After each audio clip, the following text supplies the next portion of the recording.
everybody. Welcome back to Unapologetically Woman. This year we're celebrating phenomenal women all across Kentucky who make no apologies for their perspectives or the impacts that they're making in the community. Today we're celebrating Kim Sweezy. Kim is the External Affairs Analyst for Toyota Motor Manufacturing Kentucky. She is active in the community, working with Leadership Central Kentucky, Fayette County Public Schools Community Partnership Leadership Team, and Children's Charity of the Bluegrass, just to name a few. Unapologetically Woman, Kim Sweezy, that's you. Welcome. Thank you very much. I'm glad to be here. Oh, I'm so excited to celebrate you today, so we're going to just jump right in. Tell us about what you do at Toyota. Well, when I first started at Toyota, I actually started out on the welding line. So when I started there, it was one of these things where my father said, you should really put your application in at Toyota. And I'm like, I don't know anything about cars. And he said, they'll teach you. So, 32 years later, I am in the External Affairs group, Corporate Communications, and our group really oversees things that are within the community. Anything that Toyota does externally, whether it's boards or it's grants that are given out, speeches, anything like that happens outside our walls, that's what our group handles. And that is just not confined to Georgetown or Lexington. That's pretty much all over the state, right? Yes, and we do cover pretty much the entire state, and there's a lot of different things that we do, whether it's events or things like that. We're doing them throughout the state, and even right now I'm helping with West Virginia as well. So it's a big state, and we like to be able to get out in it. Well, and it's a fun job. At least I think it's a fun job that you have, because you get to work with so many different groups and organizations from across the state. Oh, I'm sometimes very hesitant to even say this, but I swear I think this is truly my dream job. Mm-hmm. Because, when I graduated from the University of Kentucky, I graduated with a communications degree. And there are multitudes of people, unfortunately, that come out of college and don't really end up in their field of choice. But my path was a little crooked to get there, but I ended up being in external affairs, which really kind of honed in on my communication skills. And it's something I absolutely love. I would do this for the rest of my life, absolutely. And you know what? That's got to be a good place to be in, because they say if you do what you love, you've never worked a day in your life. Absolutely, absolutely. I'm excited about what I get to do each day, because the way I look at it, I'm actually getting paid to help our community and to help my company. So, if I can continue doing that, hey, that's just icing on the cake. Well, and it's really, the work that you guys are doing is really about strengthening the community. Yes. One project at a time. So what are some of the things that the recent projects that you guys have worked with to help strengthen the community? I think our biggest focus right now is education and workforce development, because when we talk about those two things, if you can help educate your community and you can get them into good jobs, you're really elevating what goes on in your community. You're making them stronger, you're making them more independent. And those are the kinds of things that we want to be able to see, because through education, through workforce, they're going to be able to buy the things that they want to. They're going to feel the security. They're going to see it really sets a standard for their families as they're coming up. So those two things are really near and dear to our hearts right now. Well, because they're so intertwined and linked Yes. with each other. Mm-hmm. So nationally, everybody is understaffed. How's that working out for the team at Toyota? Are you guys seeing the effects of the we're right pandemic? there. We're right there with them. We're trying to find people that, because we built 35 years ago, so. What you're looking at right now are a lot of people are retiring. A lot of those boomers are kind of moving out of the workforce. We're increasing our production on various things. So we're trying to find people who want to come in and be able to work just like everybody else is. So trying to find that workforce that wants to join us and stay with us for a long time, I think is difficult for everybody right now, even as something as stable as working for Toyota. So it's something that we're going to continue to reach out into the public and let people know what a great company we are to work for. Agreed. So in January 2021, Toyota donates over 2,000 pounds of food to the Amen House. Why is that important? Why did you guys take on that initiative?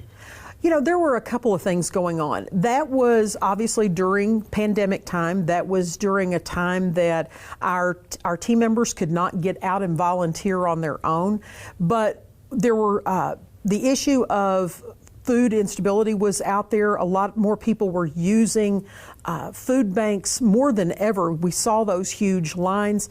And our team members, even though they weren't able to go out into the community and do things like they normally would have, we really came back and said, hey, let's instead do something inside the walls of Toyota. What can we do without going out, putting anybody in danger, having any issues with COVID? And people ended up bringing food in to the plant. We set up, we set up probably 21 different food areas where people could bring in specific items. And we loaded all of that up and took it over to the Amen House, and I think it was planned within a week. And so it was great. So people had this feeling of fulfillment that they were at least doing something, but they did it in the safest possible way. They were able to give back. And exactly. Toyota is big on giving back. Tell me about the backpack initiatives. Oh, well, that was another thing that, again, we could not go out and do in-person volunteering. And we did a project that was called Sweet Cases. We work with a group called Together We Rise that sends out these it's these little suitcases, kind of duffel bags, that really started out because of foster children. And a lot of times, and I think people have seen this, that foster children sometimes are given a garbage bag to put their items in when they move from place to place. And so instead we wanted a lot of these kids who were either displaced or were in the foster care system to be able to get these little bags. And it came with things like a teddy bear, a blanket, crayons, coloring book.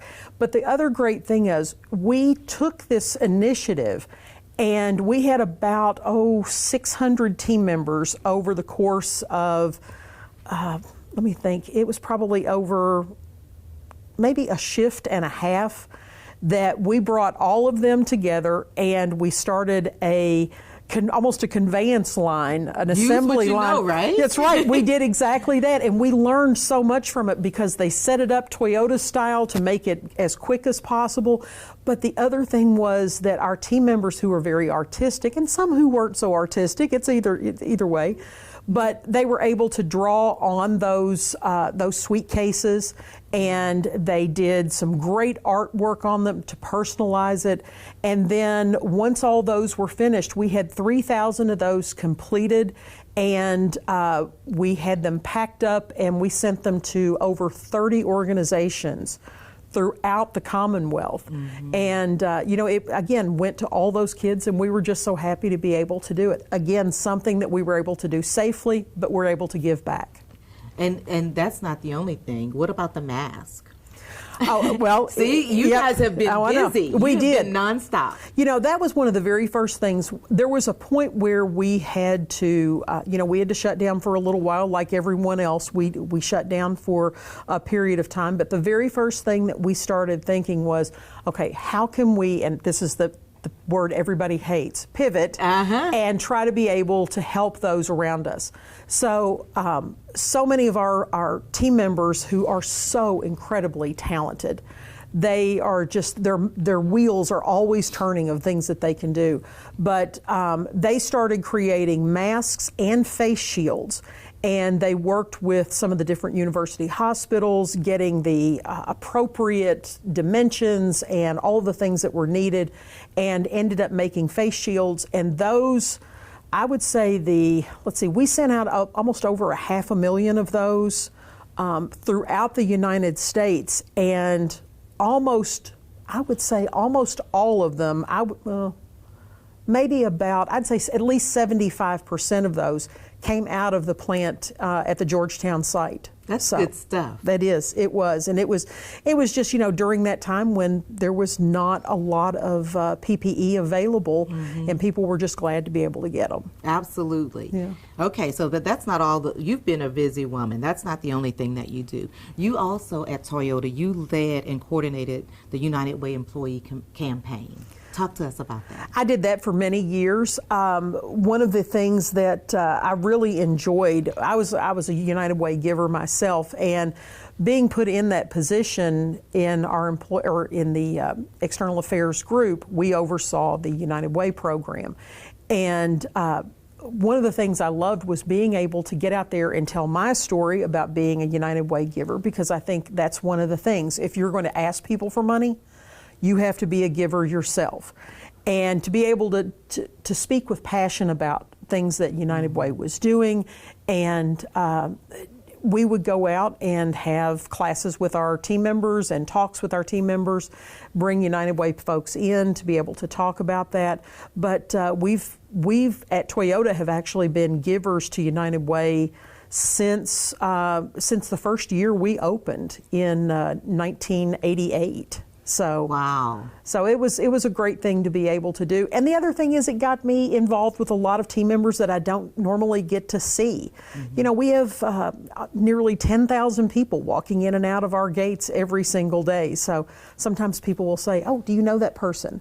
And I'll go, "Oh, I do know that person," because we've grown so much. So it combined my passion of being able to give back, but also just chatting with folks. Love to do that. So imagine. You're in your, I know, you're in I'm in my zone. Communications degree, dream job. You're in the right place at the right time. That's right. Kim.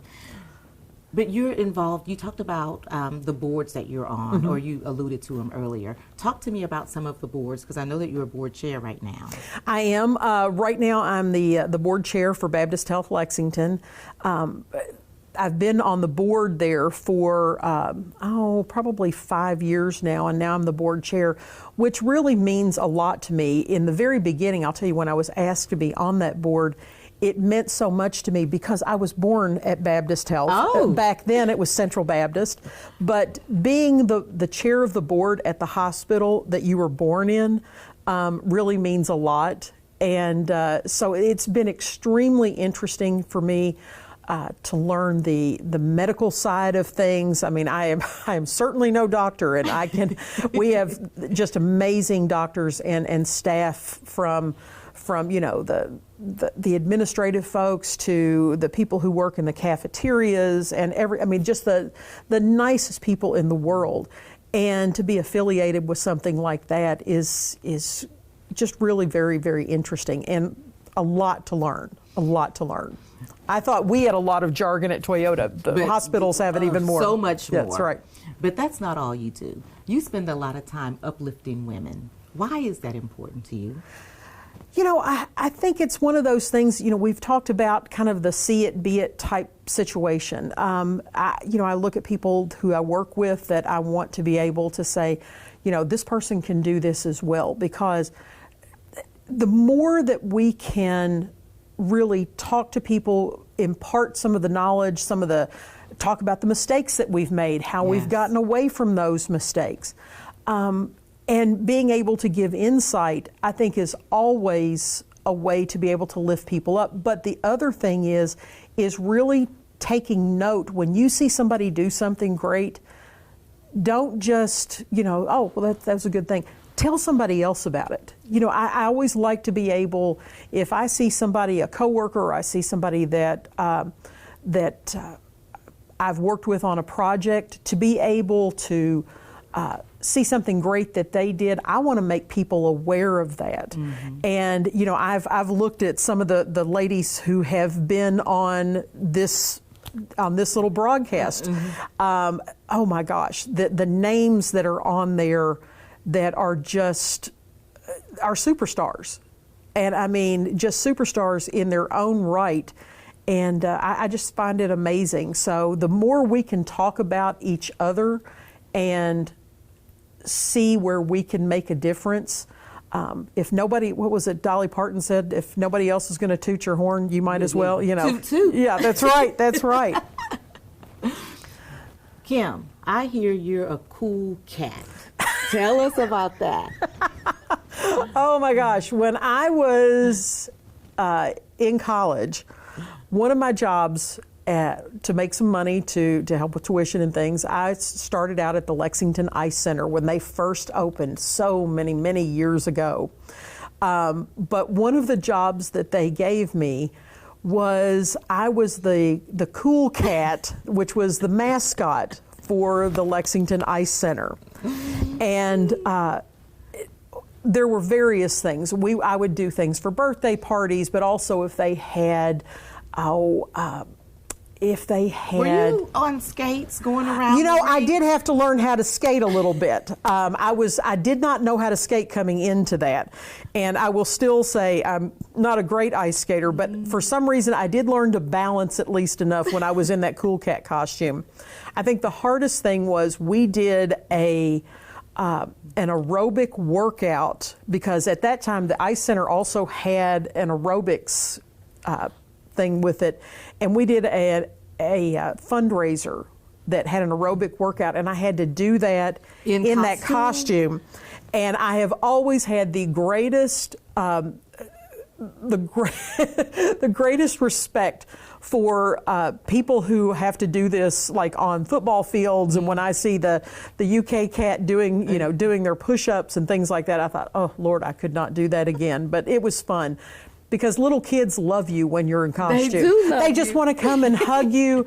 And it's funny because when you take that head off, or when you come out, you think, oh, they're still going to hug me, and they don't. No, they don't. Now They you're a want nothing, stranger. they want nothing to do with you at that point. Kim, thank you so much for letting us celebrate you. But before we go, I want to give you the last word to young girls or young women who are looking at you and thinking, I would like to be like Kim. What kind of advice?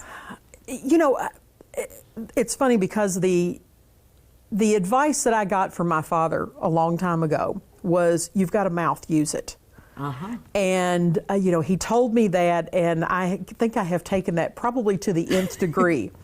But if you have an opinion, if you think about something, if you find that something can be done better, go ahead and put it out there. You want to do it in the nicest possible way. You don't want to do it, in a hateful way or whatever, but find a constructive way, but don't lose the opportunity to say your thoughts, because it may not work at that time. It may have just been your opinion, or it could end up being the greatest thing in the world. I came into a situation when I was the chair for Children's Charity of the Bluegrass. The Children's Charity of the Bluegrass has been around for 41 years now. And when I took over as chairperson, I was the first female that had ever chaired that in 30 some odd years, or almost 30 years. And I didn't know a lot about some different things, and it was very male heavy. But, I knew how to plan events. I knew how to bring things in, and I wanted to make changes. And I wasn't afraid to say that. And I think we continued to be successful as it has continued on. But I think if there's anything that can be said, it is say your mind and be confident in what you're saying. And if it doesn't work out, that's fine. You're going to have a lot of other opportunities to be able to make change in this world. Thank you so much, Kim. You guys heard it from Kim Sweezy.